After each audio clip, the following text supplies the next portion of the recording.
പണ്ടൊരു കാട്ടിൽ മിടുക്കനായ ഒരു കരടി ജീവിച്ചിരുന്നു. അവനെന്നും ക്ഷാമകാലത്തേക്ക് വേണ്ടി തേൻ ശേഖരിച്ചു വെക്കുമായിരുന്നു. അങ്ങനെ അന്നും പതിവ് പോലെ അവൻ തേൻ ശേഖരിക്കാൻ പോയി. അപ്പോഴാണ് അതുവഴി തന്റെ സുഹൃത്തായ തേനീച്ച പറന്നു വന്നത്.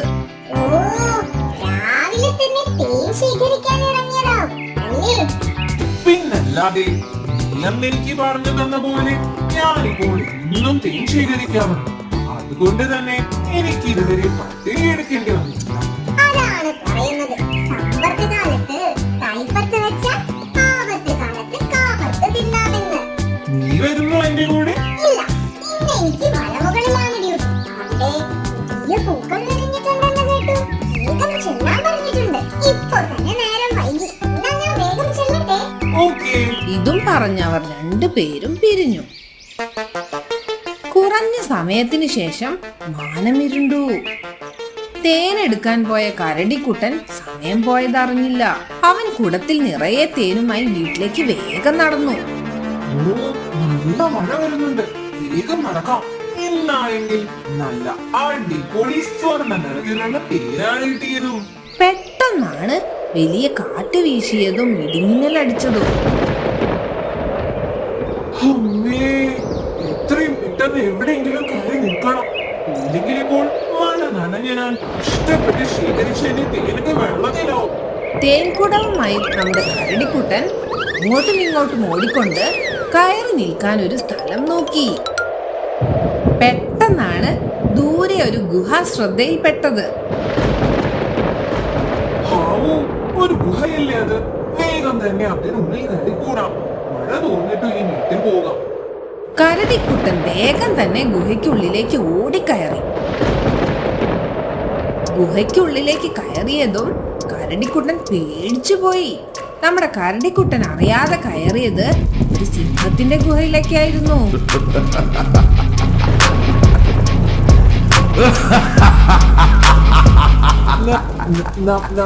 നമസ്കാരം, എല്ലാവർക്കും സുഖമല്ലേ?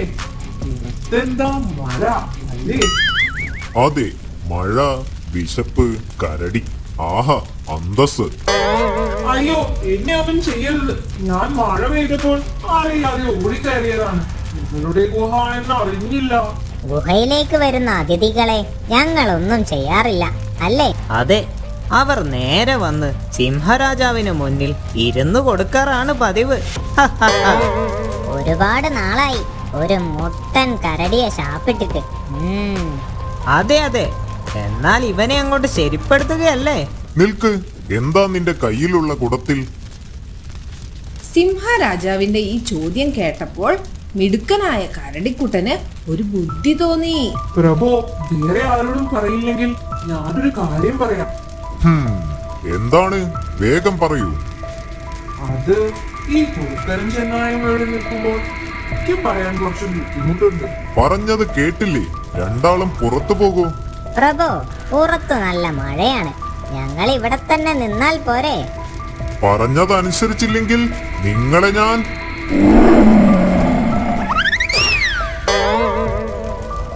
പറയൂ, നിനക്കെന്താണ് പറയാനുള്ളത്? പ്രഭു, ഇതൊരു മാജിക് തേനാണ്. എന്റെ മുൻമുത്തശ്ശി നാട്ടിലേക്കാൾ ആയുർവേദ മരുന്നുകൾ കൊണ്ട് ഉണ്ടാക്കിയതാണ്. എന്ത് മാജിക്? എന്താണ് ഈ തേനിന്റെ പ്രത്യേകത? കേൾക്കട്ടെ. ഈ തേൻ ആര് കുടിക്കുന്നു അവർക്ക് ഈ കാട്ടിലെ ഏറ്റവും വലിയ ശക്തിയുള്ളവരാവാം. അല്ലാതെ അവർക്ക് മരണമില്ല. എല്ലാ കാലത്തും ഒരുപോലെ പ്രായമാവാതെ നിൽക്കും. അത് കൊള്ളാമല്ലോ. എന്നാൽ ഈ കാട്ടിലെ രാജാവായ ഞാൻ തന്നെയാണ് ആ തേൻ കുടിക്കേണ്ടത്. അത് എനിക്ക് തന്നേക്ക്. അയ്യോ പ്രഭു, ഇത് അങ്ങനെ കുടിക്കാൻ പറ്റില്ല. പിന്നെ? വെറുതെ ഈ തേൻ മാത്രം കുടിച്ചാൽ ഇതിലെ മാജിക് ഗുണം ചെയ്യില്ല. അതിനൊരു കാര്യം കൂടി ചെയ്യണം. എന്റെ മുത്തശ്ശി പറഞ്ഞിട്ടുണ്ട്. എന്ത് കാര്യം? ഒരു ചെന്നായുടെ വാൽ കൂടി ഇതിലിട്ട് തിളപ്പിച്ച് കഴിക്കണം. എന്നാലേ ഇതിന്റെ ഗുണം അനുഭവിക്കാൻ കഴിയൂ. എനിക്ക് എവിടെ നിന്ന് കിട്ടാനാ ചെന്നായുടെ വാൽ? ഇതുകൊണ്ട് അന്ന് തന്നെ ഈ തേനെടുത്തോളൂ. നമ്മുടെ കൂട്ടത്തിൽ തന്നെ ഉണ്ടല്ലോ ചെന്നായ.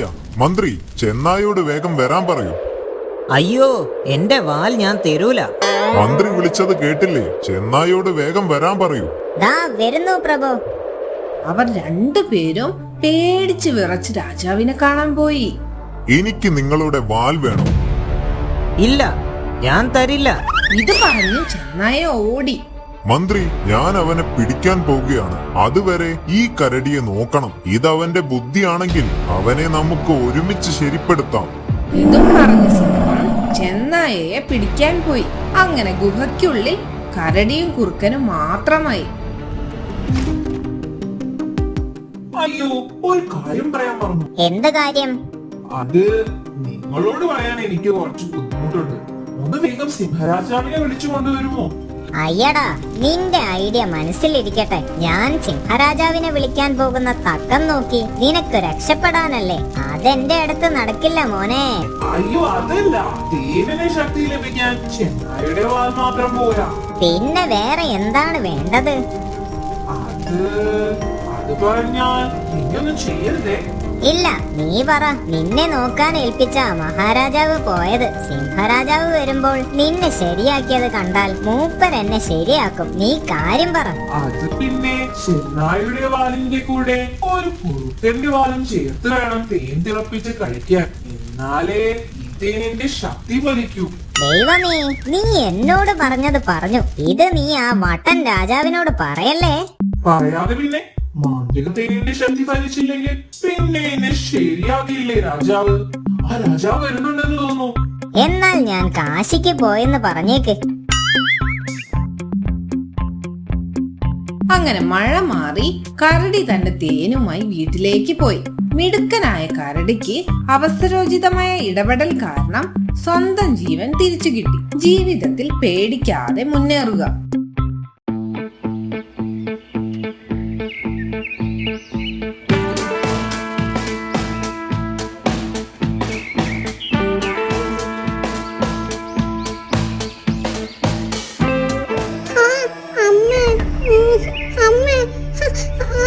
എന്താ? എന്തു പറ്റി? എനിക്ക് പൊക്കോൺ തിന്നാൻ പറ്റുന്നില്ല. വേദന എടുക്കുന്നു. സാരമില്ല, അത് പല്ലുവേദനയായിരിക്കും. നമുക്ക് ദന്ത ഡോക്ടറെ കാണിക്കാം. ദന്ത ഡോക്ടറോ? അതെന്ത് ഡോക്ടറാണ്? പല്ല് സംബന്ധമായ പ്രശ്നങ്ങൾക്ക് പരിഹാരം കാണാൻ നമ്മൾ ദന്ത ഡോക്ടറെയാണ് കാണേണ്ടത്. അതുപോലെ എല്ലാ അസുഖങ്ങൾക്കും ഓരോ സ്പെഷ്യലിസ്റ്റ് ഡോക്ടേഴ്സ് ഉണ്ട്. പണ്ട് നീ കുഞ്ഞായിരുന്നപ്പോൾ നിന്നെ ആ ഡോക്ടറെ കാണിച്ചിട്ടുണ്ട്. അന്ന് കാണിച്ച ഡോക്ടറാണോ? എന്നാൽ ഞാനില്ല. ആ ഡോക്ടർ അന്ന് എന്റെ 2 പല്ലാണ് എടുത്തുകൊണ്ട് പോയത്. അന്ന് നിന്റെ മുന്നിലുള്ള 2 പല്ലുകൾ ഇളകിയിരിക്കുകയായിരുന്നു. ആരെയും തൊടാൻ പോലും അനുവദിച്ചിരുന്നില്ല. നല്ല കരച്ചിലും. അതുകൊണ്ടാണ് അന്ന് ആ ഡോക്ടറെ പോയി കണ്ടത്. ഡോക്ടർ അന്ന് പല്ല് പറിച്ചു തന്നപ്പോൾ പിന്നീട് വേദനിച്ചിരുന്നോ? ഇല്ല. അതാ അമ്മ പറഞ്ഞത് നമ്മുടെ ഡോക്ടറെ പോയി കാണിക്കാമെന്ന്. ഇല്ലെങ്കിൽ ടോമിക്ക് പിന്നെ ഒന്നും കഴിക്കാൻ പറ്റാതെയാവും. സ്കൂളിലും പോകാൻ പറ്റില്ല. സ്കൂളിൽ പോയില്ലെങ്കിലും കുഴപ്പമില്ല. കഴിക്കാതെ ഇരിക്കാൻ പറ്റില്ല. വാ, നമുക്ക് ഡോക്ടറെ കാണിക്കാൻ പോവാം.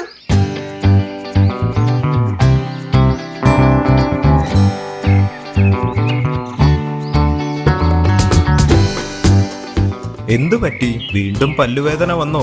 അതെ ഡോക്ടർ, ഒന്നും കഴിക്കാൻ പറ്റുന്നില്ല. ഈ പല്ലുവേദന വരാതിരിക്കാൻ എന്താ ചെയ്യുക? പല്ലുവേദന വരാതിരിക്കാൻ നമ്മൾ ഒരുപാട് കാര്യങ്ങൾ ശ്രദ്ധിക്കേണ്ടതുണ്ട് ടോമി.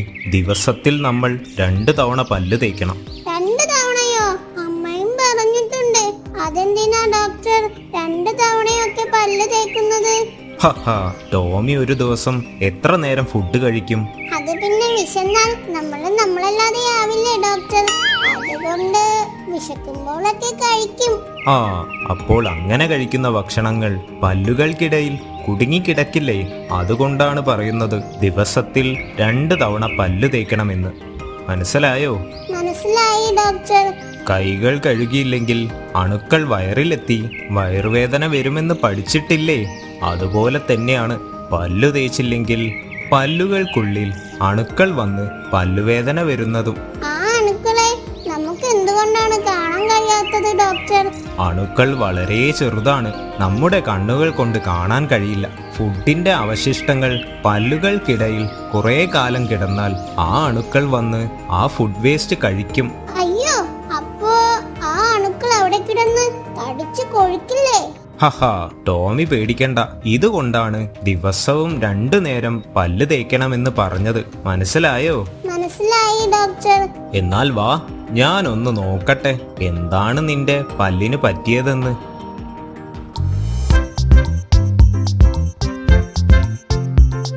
ഏത് ഭാഗത്താണ് വേദന? ദാ ഇവിടെ താഴെ ഇടതുഭാഗത്ത്.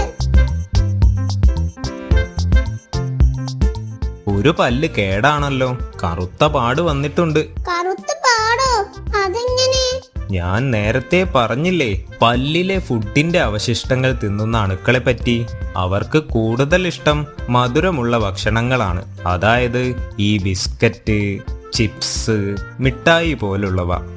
ടോമി ഇവ കൂടുതലായി കഴിക്കാറുണ്ടോ? അത് പിന്നെ കഴിച്ചാൽ ഇനിയും ഇതുപോലെ എന്റെ അടുത്തേക്ക് വരേണ്ടി വരും. അപ്പോൾ എനിക്ക് പല്ല് പറിക്കേണ്ടി വരും. ഇല്ല ഡോക്ടർ, ഞാൻ ഇനി മുതൽ മധുരമുള്ള ഭക്ഷണം അധികം കഴിക്കില്ല. ദിവസവും 2 തവണ പല്ലും തേക്കും. Good boy. ഇപ്പോൾ ഞാൻ വേദനയ്ക്കുള്ള മരുന്ന് തരാം. ഇനി ശ്രദ്ധിച്ചാൽ മതി കേട്ടോ. Thank you doctor.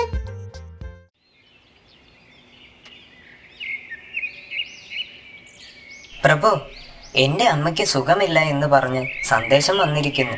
എനിക്ക് 2-3 ദിവസം അവിടെ വരെ പോകാനുള്ള അനുവാദം അങ്ങൊന്ന് നൽകണം. വേഗം പോയി വരൂ മന്ത്രി. ഒരു ഭടനെയും കൂട്ടിക്കൊള്ളൂ. കുതിരവണ്ടി ഞാൻ ഏർപ്പാടാക്കാൻ പറയാം. മന്ത്രി കുതിരവണ്ടിയിൽ നാട്ടിലേക്ക് പോയി. മന്ത്രി നാട്ടിലേക്ക് പോയതോടുകൂടി രാജാവ് ഒറ്റയ്ക്കായി. ചെക്ക്. ഇനി മന്ത്രി കളിക്കൂ. കാണട്ടെ മിടുക്ക്. മന്ത്രി ഉണ്ടായിരുന്നപ്പോൾ ചതുരംഗം കളിച്ചു, രാജ്യകാര്യങ്ങൾ സംസാരിച്ചു. രാജാവ് സമയം പോയത് അറിഞ്ഞിരുന്നില്ല. രാജാവ് ഉറങ്ങാൻ കിടന്നു. പക്ഷേ ഉറക്കം മാത്രം വന്നില്ല. ദിവസങ്ങൾ കടന്നുപോയി. മന്ത്രി വന്നില്ല. രാജാവ് ഉറങ്ങിയിട്ട് ദിവസങ്ങളായി. ഒരു ദിവസം സഹികെട്ട് രാജാവ് കൊട്ടാരത്തിനുള്ളിലൂടെ നടക്കാനിറങ്ങി. അങ്ങുന്നെന്താ ഈ സമയത്ത്? സമയം ഒരുപാടായല്ലോ, ഉറങ്ങിയില്ലേ? ഉറക്കം വരുന്നില്ല ഖജാൻജി. എന്ത് പറ്റി? അറിയില്ല. 2-3 ദിവസമായി ഉറങ്ങിയിട്ട്. ഉറക്കം കിട്ടാൻ ഇപ്പൊ എന്താ ചെയ്യാ? ആ മന്ത്രി ഉണ്ടായിരുന്നെങ്കിൽ എന്തെങ്കിലും വിദ്യകൾ പറഞ്ഞു തരുമായിരുന്നു. എനിക്കൊരു വിദ്യ തോന്നുന്നു. എന്താണ്? വേഗം പറയൂ. ഇത് ഞാൻ രാജകീയ നിധികൾ മിനുക്കിയെടുക്കുന്ന തുണിയാണ്. ഈ തുണി കൊണ്ട് നിധി വൃത്തിയാക്കുമ്പോഴെല്ലാം ഞാൻ മയങ്ങിപ്പോകും. ആണോ? എന്നാൽ ആ തുണി ഇനി എനിക്ക് തരൂ. ഞാൻ ചെയ്തു നോക്കട്ടെ. പക്ഷെ പ്രഭു, ആരെങ്കിലും കണ്ടാൽ? രാജാവായ ഞാനല്ലേ നിങ്ങളോട് ചോദിക്കുന്നത്. ഇങ്ങ് തരൂ. ഇനി ഞാൻ വൃത്തിയാക്കാം. ഖജാൻജി തുണി രാജാവിന് കൈമാറി. രാജാവ് ഖജാൻജിയുടെ കൂടെ തുണിയെടുത്ത് നിധി മിനുക്കാൻ തുടങ്ങി. താമസിയാതെ നാണയങ്ങൾ തിളങ്ങി, വജ്രങ്ങൾ തിളങ്ങി, നീലക്കല്ലുകൾ തിളങ്ങി. രാജാവ് അതെല്ലാം മിനുക്കി. രാജാവേ, ഇന്നത്തെ പണികളെല്ലാം കഴിഞ്ഞു. എനിക്ക് ഉറക്കം വരുന്നു. ഞാൻ പോയി കിടന്നോട്ടെ. നിനക്ക് ഇത്ര പെട്ടെന്ന് ഉറക്കം വന്നോ? എനിക്ക് വന്നില്ലല്ലോ. ആ ശരി, പോയി കിടന്നോളൂ. തന്റെ ജോലി പൂർത്തിയാക്കിയതിന് ഖജാൻജി രാജാവിനോട് നന്ദി പറഞ്ഞ് ഉറങ്ങാൻ പോയി. രാജാവിന് ഉറക്കം വന്നില്ല. രാജാവ് കൊട്ടാരത്തിൽ അങ്ങോട്ടും ഇങ്ങോട്ടും നടന്നു. പെട്ടെന്നാണ് അടുക്കളയിൽ നിന്നും ഒരു സ്വാദിഷ്ടമായ ഗന്ധം രാജാവിന്റെ ശ്രദ്ധയിൽപ്പെട്ടത്. ഹായ്. ഒരു പക്ഷേ സ്വാദിഷ്ടമായ ലഘുഭക്ഷണം ഉണ്ടാക്കുന്ന നമ്മുടെ പാചകക്കാരന് നമ്മെ ഉറങ്ങാൻ സഹായിക്കാൻ പറ്റുമായിരിക്കും. രാജാവ് വേഗം കൊട്ടാര അടുക്കളയിലേക്ക് പോയി. കൊട്ടാരം അടുക്കളയിൽ പാചകക്കാരൻ അടുത്ത ദിവസത്തെ റൊട്ടിക്ക് വേണ്ടിയുള്ള മാവ് കുഴയ്ക്കുന്ന തിരക്കിലായിരുന്നു. അമ്മ ഈ സമയത്ത് അടുക്കളയും? സമയം ഒരുപാടായല്ലോ. ഉറങ്ങിയില്ലേ? അതോ അങ്ങേക്ക് വിശക്കുന്നുണ്ടോ? ഉറക്കം വരുന്നില്ല. അതെന്ത് പറ്റി? അറിയില്ല. 2-3 ദിവസമായി ഉറങ്ങിയിട്ട്. നിങ്ങളൊക്കെ എങ്ങനെയാണ് ദിവസവും ഉറങ്ങാറ്? ഉറക്കം കിട്ടാൻ ഇപ്പൊ എന്താ ചെയ്യാ? എന്തെങ്കിലും വഴി പറഞ്ഞു തരുമോ? ഇത്ര ഉള്ളോ കാര്യം? അതിനൊരു വിദ്യ എന്റെ കയ്യിലുണ്ട്.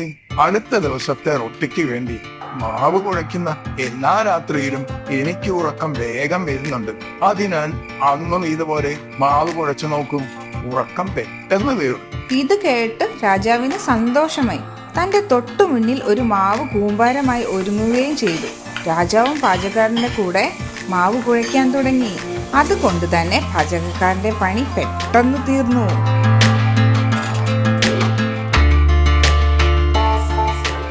രാജാവേ, ഇന്നത്തെ പണികളെല്ലാം കഴിഞ്ഞു. എനിക്ക് ഉറക്കം വരുന്നു. ഞാൻ പോയി കിടന്നോട്ടെ. നിനക്കും ഇത്ര പെട്ടെന്ന് ഉറക്കം വന്നോ? ആ ശരി ശരി, പോയി കിടന്നോ.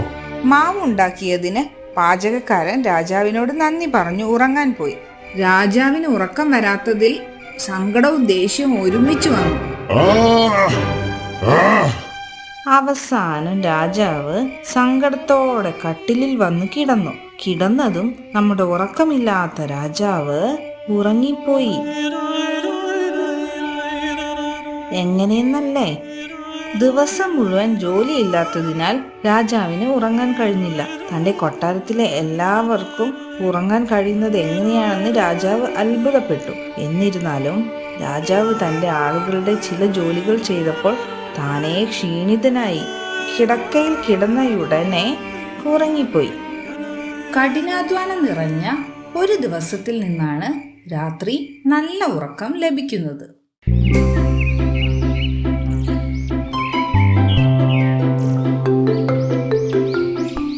Good morning Jomy.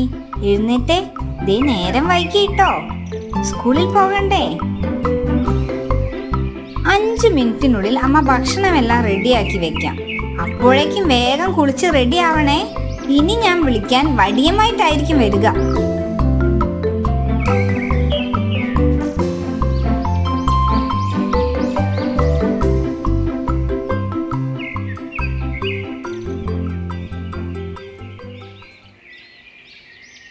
എന്താ?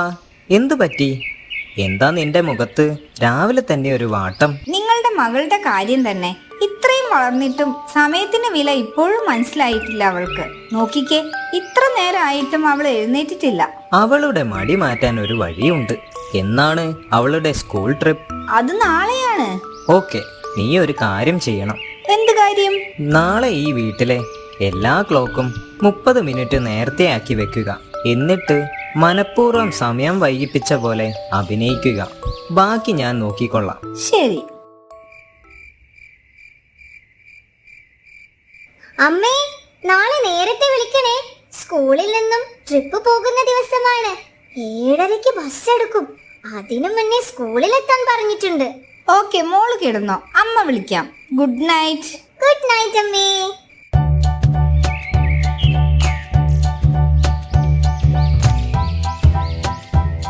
ജോമി മോളെ വേഗം എഴുന്നേൽക്ക്. അമ്മ ഉറങ്ങിപ്പോയടാ.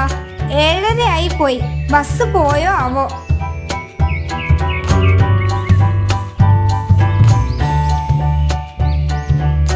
എന്ത് പണിയാ അമ്മേ കാണിച്ചത്?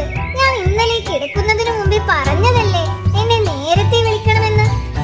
വേഗം വാ, എന്നെ ഒന്ന് സ്കൂളിൽ ഡ്രോപ്പ് ചെയ്ത് തരുമോ? ഓക്കെ, വേഗം റെഡിയാവൂ.